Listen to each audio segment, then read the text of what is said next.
Hello friends, कैसे हैं हम सब। मैं हूँ बीस और आप देख रहे हैं मेरा YouTube channel nursing lecture and job. Friends, आज हम स्टार्ट करने वाले हैं 12th का जो बायो का क्लासेस है, ठीक है, बायोलॉजी। जितने भी स्टूडेंट हैं 12th बायोलॉजी, वहाँ तक ये वीडियो पहुँचा देना, क्योंकि ये वीडियो जो है बहुत ज़्यादा इंपॉर्टेंट होने वाला है उन बच्चों के लिए जो अभी 12th क्लास में है बायोलॉजी, और जो नीट का प्रिपरेशन कर रहे हैं उनके लिए भी, साथ में जो बोर्ड एग्जाम का प्रिपरेशन कर रहे हैं उनके लिए भी, ठीक है। तो ये सभी के लिए इंपॉर्टेंट है। तो फ्रेंड्स, इस वीडियो को ज़्यादा से ज़्यादा शेयर कर देना ताकि बच्चों तक पहुँच सके जो 12th वाले हैं। और अगर आप इस चैनल पे नए हैं तो चैनल को सबसे पहले सब्सक्राइब करना। सब्सक्राइब करने से ही आपको डेली डेली नए नए वीडियो मिलते रहेंगे। इसमें आपको पता है कि ये चैनल जो है नर्सिंग लेक्चर एंड जॉब के नाम से है, तो इसमें नर्सिंग से रिलेटेड लेक्चर्स मिल जाएंगे, नर्सिंग नोट्स मिलेंगे, और साथ में नर्सिंग की जितनी भी वैकेंसी आती है ऑल इंडिया में, ऑल स्टेट से, वो भी मिल जाएंगे।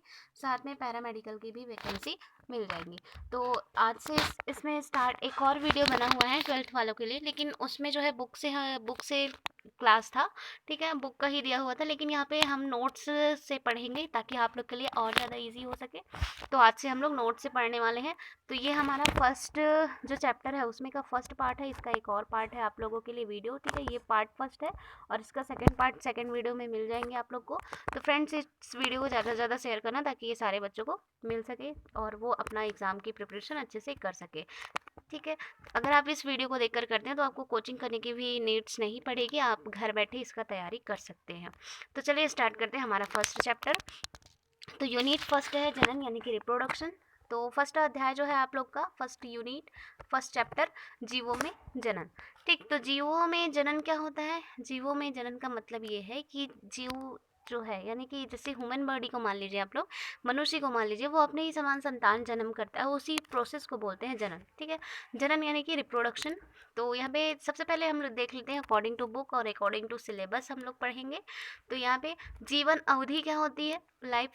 जीवन अवधि को लाइफ स्पैन बोलते हैं, ठीक है। लाइफ स्पैन जीवन अवधि को बोला जाता है। तो जीवन अवधि का यहाँ पे डेफिनेशन देख लीजिए। जीवों को जन्म से लेकर के उसके प्राकृतिक मृत्यु तक के समय को उस जीव का जीवन अवधि कहलाता है, ठीक है।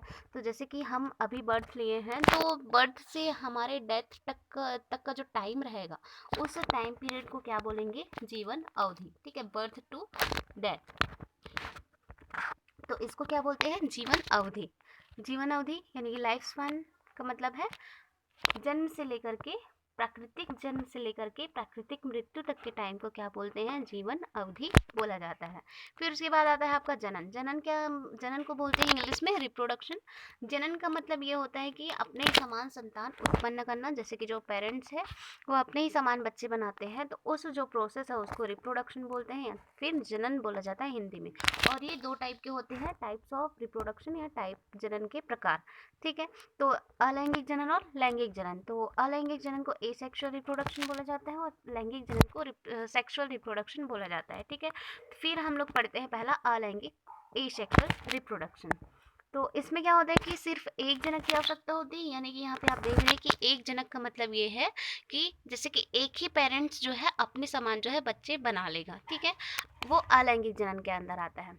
तो यहाँ पे अलैंगिक जनन यानी कि सिर्फ एक जनक की आवश्यकता होती है, बनने वाला नया जीव जनक के समान होता है, जिसको क्लोन बोला जाता है, ठीक है। तो यहाँ पे क्या होता है कि सिर्फ यहाँ पे जो अलैंगिक जनन है, इसमें एक ही जीव की आवश्यकता, यानी कि एक ही जनक, यानी कि एक ही पेरेंट्स की आवश्यकता होगी, और जो भी बनने वाला नया जीव है वो सेम अपने पेरेंट्स जैसे ही होगा, तो सेम होने के कारण इसको क्लोन बोला जाता है, ठीक है। और ये जो है अमीबा में हो गया है, ठीक है। तो कुछ कुछ ऐसे जीव हैं जिसमें अलैंगिक जनन होता है, उसको हम आगे देखेंगे। तो यहाँ पे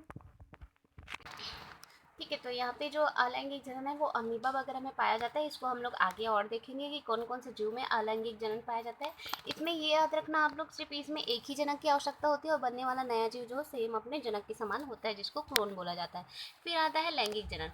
लैंगिक जनन जो है जस्ट अपोजिट होता है अलैंगिक जनन की, यानी कि सेक्सुअल रिप्रोडक्शन इसको बोला जाता है। इसमें दो विपरीत जनकों की आवश्यकता होती है। इसमें जो है एक जनक की आवश्यकता होती थी, और इसमें जो है दो विपरीत जनकों की आवश्यकता होती है, यानी कि मेल एंड फीमेल, ठीक है। तो बनने वाला नया जीव में दोनों जनक के गुण मिलते हैं, यानी कि जो भी हमारा बच्चा, मतलब जो भी संतान बनेंगे उसमें दोनों के गुण पाए जाएंगे, यानी कि दोनों जनकों के गुण पाए जाएंगे। तो यहाँ पे दो जनक कौन से, नर एंड मादा, मेल एंड फीमेल, ठीक है। ये हुए दो जनक, ये अपना जो है जो गैमेट्स हैं यानी कि नर युग्मक और मादा युग्मक इनके अंदर प्रेजेंट होता है, ठीक है। और ये जो है अलग अलग 23 क्रोमोसोम्स प्रेजेंट होते हैं, 23 पेयर्स क्रोमोसोम प्रेजेंट होते हैं। और ये जो नर युग्मक है उनका शुक्राणु और मादा युग्मक है उनका अंडाणु दोनों मिलकर के क्या बनाते हैं, जायगोट। जायगोट से क्या बनेगा, नया भ्रूण बनेगा, ठीक है, जिसको युग्मनज बोलते हैं। युग्मनज से क्या बनेंगे, भ्रूण बनेंगे। भ्रूण से धीरे धीरे जो है बच्चे का डेवलपमेंट होता है। तो ये जो है हमारे अलैंगिक यानी कि सेक्सुअल रिप्रोडक्शन के अंदर आता है, ठीक है। तो इसमें दो अलग अलग जनकों की आवश्यकता हुई, जैसे कि मेल एंड फीमेल। फिर जो है इनसे नर युग्मक और मादा युग्मक जैसे कि शुक्राणु एंड अंडाणु, ये दोनों मिलकर के युग्मनज यानी कि जायगोट का निर्माण करते हैं, ठीक है। और ये जो है 23 पेयर्स क्रोमोसोम प्रेजेंट होते हैं इसमें।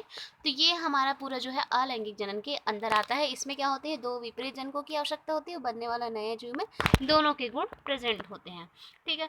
फिर उसके बाद देखते हैं कि अलैंगिक जनन की विधियाँ। तो मेथड्स ऑफ एसेक्सुअल रिप्रोडक्शन, कौन कौन से ऐसे मेथड्स है जिसमें जिसके थ्रू एसेक्सुअल रिप्रोडक्शन होता है, ठीक है। तो यहाँ पे देखिए द्विविभाजन, अलैंगिक जनन या बाइनरी फिजन। सेकंड है बीजाणु जनन या स्पोरुलेशन, मुकुलन, मुकुलन को बोलते हैं बडिंग, खंडी भवन फ्रेगमेंटेशन, मुनरुद्ध भवन रीजनरेशन। तो ये 5 टाइप के जो होते हैं टोटल यहाँ पे मेथड्स हैं किसके, हमारे एसेक्सुअल रिप्रोडक्शन के, यानी कि अलैंगिक जनन के 5 विधियाँ हैं टोटल। तो एक एक को देखते हैं हम लोग वन बाय वन।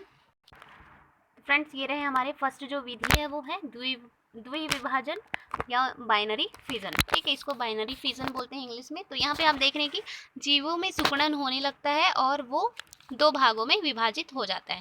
तो हमारा द्विविभाजन नाम से ही स्पष्ट है। यहाँ बाइनरी फ्यूजन, द्वि यानी कि 2 भागों में, बाई यानी कि 2, केमिस्ट्री में पढ़ते हैं आप लोग बाई, ठीक है, पेंटा टेट्रा। तो बाई यानी कि 2 और यहाँ पे द्वि यानी कि 2 भागों में बटेंगे, ठीक है। तो कैसे देख लेते हैं कि इसमें क्या होता है। जो जीव होता है जिसमें द्विविभाजन वाला अलैंगिक जनन पाया जाता है, उसमें क्या होती है, जो जीव है उसमें संकुड़न होने लगता है, यानी कि वो संकुचित होने लगता है बीच से, और वो दो भागों में बढ़ जाता है। तो यहाँ पे आप जीव देख रहे हैं और ये किस में पाया जाता है, अमीबा हो गया, युगलिना और प्रोटोजोआ। इसके 3 एग्जाम्पल हैं, अमीबा, युगलिना और प्रोटोजोआ। तो यहाँ पे द्विविभाजन का देखिए कि ये जो है अमीबा का डायग्राम है, ठीक है। 1 सेकेंड, यहाँ पे अमीबा का डायग्राम है। ये जो है अंदर वाला जो है अमीबा का डीएनए है और ये जो इसका सेल वॉल है, ठीक है। बाहरी आवरण को बोलते हैं सेल वॉल। तो इसमें क्या हो रहा है, धीरे धीरे नेक्स्ट वीडियो में देखिए ये वाले में कि इसमें धीरे धीरे क्या हो रहा है, संकुचन हो रहे हैं, ये बीच से सिकुड़ रहा है ऐसे, और इसमें 2 डीएनए बन चुके हैं। तो ये अब फिर थोड़ा और ज़्यादा सिकुड़ने लगेगा, इनका डीएनए जो है अलग अलग हो रहे हैं, फिर ये जो है अलग अलग भागों में डिवाइड हो जाएंगे और अपना डीएनए अपने पास मतलब अलग अलग 2 जीवों में ये बट जाएंगे, यानी कि डायरेक्ट इस जीव के संकुचन होने से यहाँ पे 2 जीव का निर्माण हो चुका है। तो इस प्रोसेस को कहते हैं द्विविभाजन यानी कि बाइनरी फ्यूजन, ठीक। और ये किस में होता है, अमीबा में, युगलिना में, प्रोटोजोआ में, ठीक है। फिर उसके बाद आता है हमारा बीजाणु जनन यानी कि स्पोरुलेशन। तो इस बीजाणु जनन में क्या होता है कि जीव बीजाणु उत्पन्न करते हैं और वहाँ बीजाणु अंकुरित होकर नया जीव बनाता है। तो जो बीजाणु जनन का जो प्रोसेस है उसमें क्या होता है कि जैसे कोई भी यहाँ पे जीव है, ठीक है, यहाँ पे ऐसे कोई भी जीव है, इसमें क्या होते हैं, ऐसे ऐसे बीज लगते हैं, ठीक है। तो यहाँ पे ऐसे ऐसे बीज लगेंगे। मेरे को इसका बीजाणु जनन का एग्जाम्पल याद नहीं आ रही है, ठीक है, मैं आप लोग को बाद में बता दूंगी। तो इसमें जो जीव में बीज लगे हुए हैं, तो इनमें से कोई भी एक बीज ऐसे दूर जा करके, ठीक है, यहाँ पे दूर जा करके फिर से ये इसमें क्या होंगे कि नया पौधे बनने लगेंगे, ठीक है। मतलब ये जो बीज है वो कहीं दूर जा करके अपना फिर से पौधा डेवलप करेगा, फिर इसमें का जो बीज है वो कहीं और दूर जा करके अपना पौधा जो है डेवलप करेगा, ठीक है। मतलब यहाँ पे जो पौधा है या यहाँ पे जो जीव है उसका बीज जो है कहीं दूर जा करके अपने ही समान संतति उत्पन्न कर ले रहा है, उसी प्रोसेस को बोलते हैं क्या, बीजाणु जनन यानी कि स्पोरुलेशन, ठीक है। तो आप लोग को समझ आएगी। तो स्टूडेंट्स कमेंट करके ज़रूर बताना अगर आपको क्लासेस अच्छी लग रही हो तो। फिर उसके बाद आता है मुकुलन, थर्ड जो प्रोसेस है मुकुलन, उसको बोलते हैं इंग्लिश में बडिंग, ठीक। तो ये इसमें क्या होता है कि जनक के शरीर में मुकुलन यानी कि बड बनता है और मुकुल जनक के शरीर से अलग होकर नया संतान बनाता है। तो देख लेते हैं हम लोग मुकुल होता क्या है, यानी कि बर्ड होता क्या है, ठीक है। तो और ये किस में पाया जाता है, यीस्ट और हाइड्रा, ठीक है। जो यीस्ट होता है और हाइड्रा होता है उसमें ये मुकुलन की विधि से जनन होता है। तो यहाँ पे आप देख रहे हैं कि ये यीस्ट है, सॉरी हाइड्रा है।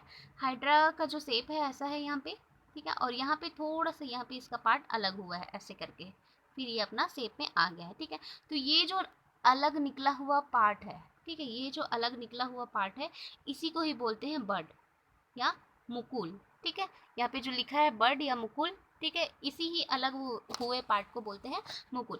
फिर ये जो है पार्ट है वो धीरे धीरे फिर से अलग होने लगते हैं, ठीक है, मतलब थोड़ा और अच्छी तरीके से अलग होता है।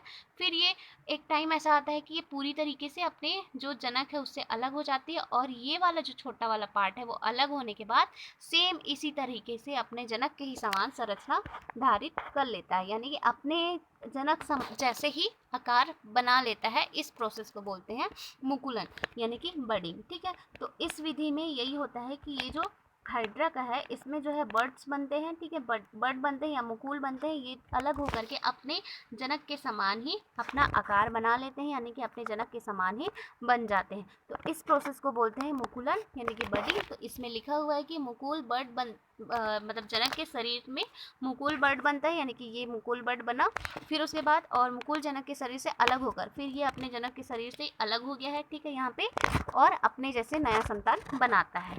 तो इस प्रोसेस को बोलते हैं मुकुलन, यानी कि बर्डिंग, और ये यीस्ट और हाइड्रा में पाया जाता है। फिर उसके बाद आता है खंडी भवन। खंडी भवन को बोलते हैं फ्रेगमेंटेशन, इंग्लिश में खंड में टूटना, ठीक है। तो यहाँ पे जो जीव हो यानी ये जो है स्पायरोगायरा में ये स्पायरोगायरा में पाया जाता है, ठीक है। मतलब जो खंडी भवन का जो प्रोसेस है, खंडी भवन वाला जो जनन का प्रोसेस है वो किस में पाया जाता है, स्पायरोगायरा। स्पायरोगायरा में ये जो है प्रोसेस होता है। तो कैसे होता है, यहाँ पे स्पायरोगायरा का डायग्राम देखिए। तो ये है स्पायरोगायरा का डायग्राम, ये 2 भागों में है, ठीक है, और इसके अंदर जो ऐसे ऐसे फिर से फ्रेगमेंट डिवाइडेड है, ठीक है। इसको खंडी भवन इसलिए बोलते हैं क्योंकि खंड में अलग अलग खंड में पाए जाते हैं, ठीक है। तो इसका हर एक खंड जो है अलग अलग हो गया यहाँ पे, ये बीच वाला यहाँ पे, फिर ये लास्ट वाला, ठीक है। तो फिर ये जो फर्स्ट वाला है ये अपना फिर से सेम ऐसी आकार बनाएगा, ठीक है। देख रहे हैं यहाँ पे ये 3 भागों में फिर से है। फिर ये जो बीच वाला है फिर अपना पूरा रूप बना लेगा, यानी कि अपना संतान बनाएगा। फिर ये जो है ये वाला खंड भी अपना पूरा संतान बना लेगा। फिर से ये क्या होंगे कि एक खंड में डिवाइड होंगे, फिर ये एक खंड में डिवाइड होगा, फिर ये एक खंड में, मतलब इसमें 3 खंड है तो ये 3 खंडों में डिवाइड होगा, फिर ये अपना पूरा पूरा संतान बनाएगा, ठीक है। तो इस खंड खंड में डिवाइड होकर के ये अपना जो है संतान बनाते हैं। इस प्रोसेस को बोलते हैं खंडी भवन, ठीक है, यानी कि फ्रेगमेंटेशन, छोटे छोटे फ्रेगमेंट में डिवाइड होकर के ये अपना नया संतान बना लेते हैं। और ये किस में पाया जाता है, स्पायरोगायरा में, ठीक है। फिर उसके बाद आता है मुनरुद्ध भवन।